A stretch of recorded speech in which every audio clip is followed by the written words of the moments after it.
Hi అండి, welcome back to our channel మీ ఆంధ్ర అమ్మాయి. ఈరోజు ఒక మంచి రెసిపీ చూపించబోతున్నాను, చూసేసేయండి. పెసరపప్పు. ఈ పప్పు చపాతీలోకైనా రైస్లోకైనా చాలా బాగుంటుందండి. మంచి ప్రోటీన్ ఫుడ్ కూడా. ఒకసారి చూపించేస్తాను, దానికి కావాల్సినవి చూసేసేయండి. 1.5 గ్లాస్ పెసలు తీసుకున్నానండి. ఒక 2 టమోటాలు, ఒక 5 మిర్చీలు తీసుకున్నా. మీరు కారం ఎక్కువ తింటే కొద్దిగా ఎక్కువగా మిర్చీలు కూడా తీసుకోవచ్చు. 1.5 గ్లాస్ నేను తీసుకున్న కొలతలు. తగినంత పసుపు,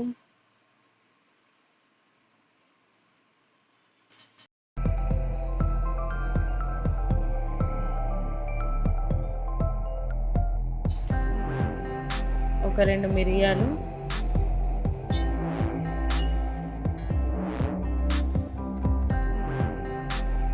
వన్ స్పూన్ జీలకర్ర,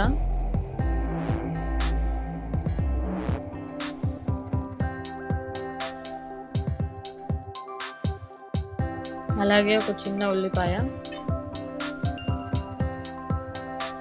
కొద్దిగా చింతపండు,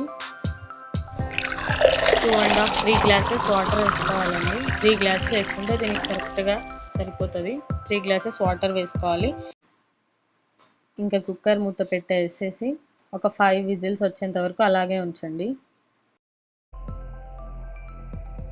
చూసారా, ఇప్పుడు మనం చేసుకున్న పప్పు అయితే ఉడికిపోయింది.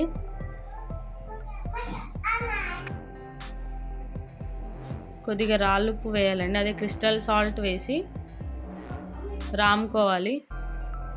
నేను చూపిస్తున్న విధానంగా రాముకోండి. మనం వేసిన పచ్చిమిర్చి మంచిగా పేస్ట్ అయ్యి ఆ పప్పులో అంతా కలిసేటట్టు చూసుకోవాలి. ఎక్కువ గట్టిగా ఒత్తిడి పెట్టి రామామనుకోండి, గుజ్జు గుజ్జు అయిపోతుంది పప్పు.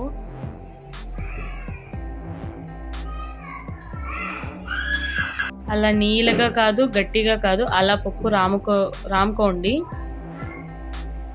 నేను చూపిస్తున్న విధానంగా అట్లా రామేసుకొని ఒక చిన్న బౌల్ తీసుకొని దాంట్లో వేసేసి పక్కన పెట్టేసేయండి.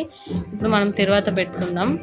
ఒక చిన్న బాలిగ తీసుకోండి, దాంట్లో ఒక 3 స్పూన్స్ అంత ఆయిల్ వేసేసి జీలకర్ర, ఆవాలు, ఒక చిన్న ఉల్లిపాయ తరుగు,